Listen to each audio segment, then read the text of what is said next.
और खबरों का आगाज करेंगे एक बड़ी खबर के साथ। बड़ी और अहम जानकारी से आपको अपडेट करा दें। आज से दरअसल हरियाणा विधानसभा का सत्र शुरू हो रहा है और सत्र से पहले बीएसी की बैठक हुई है और सत्र की अवधि पर लग चुकी है मोहर। 27 अगस्त तक चलेगा इस बार विधानसभा मॉनसून सेशन। मुख्यमंत्री, विधानसभा के अध्यक्ष, डिप्टी स्पीकर और कांग्रेस की तरफ से नेता शामिल इसमें हुए हैं। संसदीय कार्य मंत्री महिपाल ढांडा रहे मौजूद। कांग्रेस विधायक गीता भुक्कल, निर्दलीय सावित्री जिंदल मौजूद रहीं।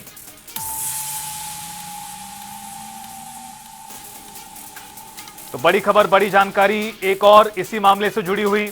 विपक्ष के मुद्दों को लेकर सत्ता पक्ष अपनी रणनीति बनाने वाला है। कुछ ही देर बाद बैठक की शुरुआत होगी। दोपहर 2 बजे से शुरू होनी है सदन की कार्यवाही। शोक प्रस्ताव के साथ कार्यवाही की शुरुआत होगी। दिवंगत आत्माओं को श्रद्धांजलि अर्पित की जाएगी सदन की तरफ से। और आपको बता दें कि लगातार मुलाकातों का दौर जारी है, बैठकों का दौर जारी है चंडीगढ़ में मॉनसून सेशन की शुरुआत से पहले।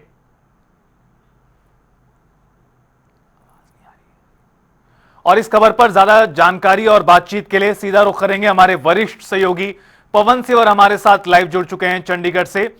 पवन, ज्यादा वक्त नहीं बचा है सत्र की शुरुआत से पहले, मुलाकातों का दौर, बैठकों का दौर चल रहा है, लेकिन सबसे पहले बताएं कि बीएससी की बैठक में क्या फैसले हुए हैं।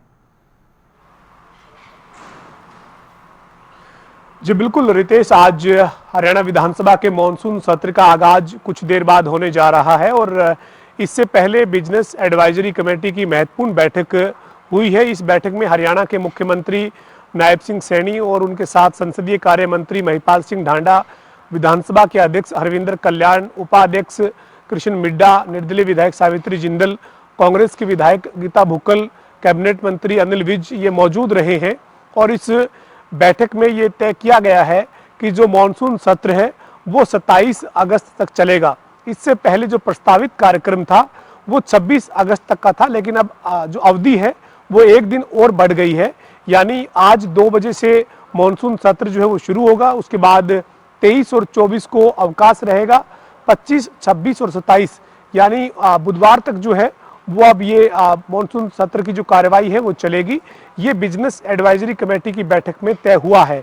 बीएससी की बैठक के बाद विपक्ष और सत्ता पक्ष अपनी अपनी रणनीति जो है वो बनाने में जुटे हैं। इस वक्त कांग्रेस विधायक दल की जो बैठक है वो हरियाणा कांग्रेस के अध्यक्ष उदय भान जो है वो ले रहे हैं और कांग्रेस का जो चंडीगढ़ में हरियाणा कांग्रेस का कार्यालय है वहां पर यह बैठक इस वक्त जारी है। इसके साथ ही कुछ ही देर बाद हरियाणा के मुख्यमंत्री नायब सिंह सैनी जो है वो सत्ता पक्ष के विधायकों के साथ, मंत्रियों के साथ जो बैठक है वो करेंगे और उस बैठक के खत्म होने के साथ ही मॉनसून सत्र जो है उसकी कार्यवाही शुरू हो जाएगी। यानी बैठकों का दौर लगातार चल रहा है। उससे पहले बीएससी की बैठक हो चुकी है। सत्ता पक्ष विपक्ष अपनी अपनी रणनीति बनाने में जुटे हैं। आज जो सदन की कार्यवाही है वो शोक प्रस्ताव के साथ शुरू होगी। शोक प्रस्ताव के बाद सदन में जो है वो प्रश्नकाल होना है, लेकिन प्रश्नकाल से पहले ही एक अर्जेंटमेंट मोशन यानी काम रोको प्रस्ताव विपक्ष की तरफ से दिया गया है। विपक्ष की मांग है कि प्रदेश में जो लॉ एंड ऑर्डर है उसकी खराब होती व्यवस्था और साथ ही भिवानी में जो मनीषा की मौत का मामला है उस मामले में सरकार जो है वो सभी विधायी कामकाज को रोककर उसके ऊपर अर्जेंटमेंट मोशन यानी काम रोको प्रस्ताव के तहत चर्चा करे। लेकिन सत्ता पक्ष की तरफ से कई मंत्रियों से हमारी बातचीत हुई है। राजेश नागर से बातचीत की है, रणबीर गंगवा से बातचीत की है, श्रुति चौधरी से बातचीत हुई है। ये तमाम मंत्री एक बात साफ तौर पर कह रहे हैं कि प्रदेश में कानून व्यवस्था को मजबूत बनाने के लिए मुख्यमंत्री ने सख्त निर्देश जो है वो प्रशासन को दिए हुए हैं। कहीं पर भी किसी भी तरीके से आपराधिक गतिविधियों में जो संलिप्त लोग हैं उनके खिलाफ जो कार्रवाई है उसमें ढील नहीं बरती जा रही।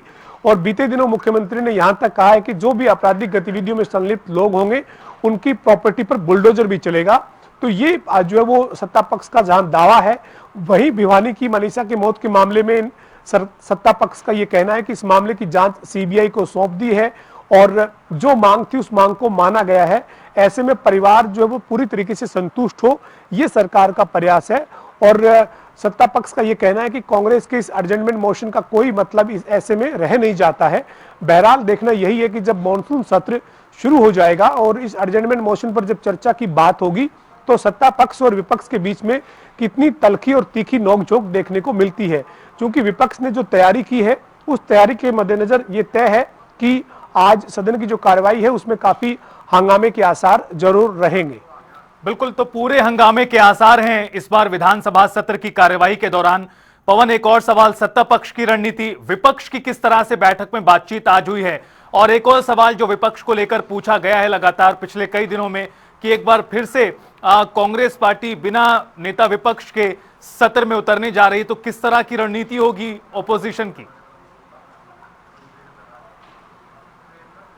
बिल्कुल, ये बड़ी बात है कि जो मॉनसून सत्र है उसका आज आगाज होने जा रहा है। कुछ ही देर बाद जो वो मॉनसून सत्र शुरू हो जाएगा। कांग्रेस के विधायक दल की बैठक हरियाणा कांग्रेस के अध्यक्ष उदय भान को बुलानी पड़ी है, क्योंकि जब विधायक दल का नेता नहीं है तो ऐसे में फिर बैठक किसकी अध्यक्षता में हो। इसी के चलते प्रदेश अध्यक्ष उदय भान ने ये बैठक बुलाई है जो इस वक्त जारी है। किन किन मुद्दों पर सदन में विपक्ष की भूमिका के चलते कांग्रेस को सरकार को घेरना है, इसको लेकर एक रणनीति जो है वो कांग्रेस के विधायक बनाते हुए इस बैठक में नजर आ रहे हैं। लेकिन नेता प्रतिपक्ष अभी तक नहीं होना कांग्रेस के लिए भी मुश्किलें खड़ी कर रहा है, चूंकि जो तीसरी बार हरियाणा में भाजपा की सरकार बनी है, तीसरी बार की सरकार का जो कार्यकाल है उसके 10 महीने पूरे हो चुके हैं और ये तीसरा सत्र है। इससे पहले बजट सत्र हो चुका है, उससे पहले एक सत्र जो है वो हो चुका है। ये तीसरा सत्र है जब कांग्रेस के पास अपना विधायक दल का नेता नहीं है और आज जो वो नेता प्रतिपक्ष की जिम्मेदारी किसकी होगी ये कांग्रेस तय नहीं कर पाई है। थोड़ी देर पहले जनता टीवी से जब राजेश नागर जो राज्य मंत्री उनकी बातचीत हुई थी तो उनका ये कहना था कि कांग्रेस की आप स्थिति को देखिए, बिना पायलट का जहाज कांग्रेस हरियाणा में बन चुकी है, कोई भी इनका पायलट नहीं है। सभी जो विधायक हैं वो अलग अलग बिखरे हुए अपनी अपनी बात कर रहे हैं, लेकिन इनके पास कोई विधायक दल का नेता नहीं है, नेतृत्व नहीं है। और बिना नेता के, बिना नेतृत्व के कैसे विपक्ष प्रदेश के लोगों की आवाज सदन में उठा सकता है, ये जो वो समझा जा सकता है। चूंकि कांग्रेस के अंदर गुटबाजी और तमाम बात जो वो राजेश नागर ने की है, अन्य कई मंत्री भी इस मुद्दे पर कांग्रेस पर चुटकी ले रहे हैं। तो जाहिर सी बात है कि आप हैरानी वाली बात है कि 3 सत्र जो है वो हो जाएंगे। जो आज सत्र शुरू होगा वो तीसरा सत्र है। ऐसे में कांग्रेस अपना नेता नहीं तय कर पाई है विधायक दल का, और नेता प्रतिपक्ष कौन हो ये कांग्रेस फैसला नहीं कर पाई है, जिसके चलते कहीं ना कहीं सत्ता पक्ष के भी निशाने पर जो है वो विपक्ष कांग्रेस जो वो रहेगी। और आज जो है वो मानसून सत्र की जो कार्यवाही शुरू हो जाएगी तो उसके बाद देखना यही होगा कि कांग्रेस किस रणनीति के तहत सदन में उतरती है और सत्ता पक्ष ने जो तैयारी की है वो किस तरीके से जवाब सदन में देखने को मिलता है। जी पवन, एक आखिरी सवाल और, चूंकि कार्यवाही की शुरुआत हो रही है, कई दिन का सत्र रहने वाला है, देश की राजनीति में इन दिनों एक बेहद महत्वपूर्ण मुद्दा सामने आया कि कथित वोट चोरी हुई है। राहुल गांधी ने आरोप लगाए, उसके बाद अलग अलग राज्यों में से लेकर कांग्रेस पार्टी इसी तरह के आरोप लगा रही है। हरियाणा में भी भूपेंद्र हुड्डा की बात करें, उदय भान की बात करें, वो इस मुद्दे पर बीते दिनों बयान देते नजर आए हैं। इस मुद्दे को लेकर बीजेपी की तरफ से भी पलटवार किया जा रहा है। तो ये वोट चोरी का मुद्दा, कथित रूप से वोट चोरी का जो मुद्दा है, इसको लेकर किस तरह से कांग्रेस पार्टी या फिर यूं कहा जाए कि सदन में हंगामा हो सकता है, इस पर और भी ज्यादा घमासान की स्थिति बन सकती है? बिल्कुल, निश्चित तौर पर बड़ा मुद्दा है और इस मुद्दे पर भी राहुल गांधी ने जब इस मुद्दे को उठाया था तो हरियाणा में, चाहे हरियाणा कांग्रेस के अध्यक्ष उदय भान की बात करें या फिर पूर्व मुख्यमंत्री भूपेंद्र सिंह हुड्डा समेत तमाम बड़े नेताओं की बात करें, इस मुद्दे का समर्थन किया था और ये कहा था कि हरियाणा में जो आज बीजेपी की तीसरी बार सरकार बनी है वो सरकार बनने के पीछे भी इसी तरीके के जो है वो बीजेपी ने सत्ता में रहते हुए इन्हीं तरह के हथकंडों को अपनाया है। ये आरोप जो है वो कांग्रेस के नेताओं ने लगाया था। हालांकि इसका जवाब जो है वो सत्ता पक्ष की तरफ से जोरदार तरीके से दिया गया था। मुख्यमंत्री नायब सिंह सैनी की बात करें, बीजेपी के प्रदेश अध्यक्ष मोहनलाल बड़ौली की बात करें, कांग्रेस के इस आरोप का जवाब जो है वो सत्ता पक्ष ने सदन के बाहर दिया है। लेकिन सदन के भीतर जब ये मामला उठेगा, कांग्रेस की तैयारी है कि इस मामले में सरकार को घेरा जाए, सत्ता पक्ष से ये सवाल पूछा जाए। जब सत्ता पक्ष से वोट चोरी का मामला जो है वो विपक्ष की तरफ से पूछा जाएगा तो सत्ता पक्ष का क्या जवाब होगा और सदन में जब इस मुद्दे पर बात उठेगी तो किस तरीके के जो है वो हंगामे के आसार बनते हैं, ये आज शुरू होने वाले मानसून सत्र की कार्रवाई में और आने वाले दिनों की कार्रवाई में देखने को मिलेगा।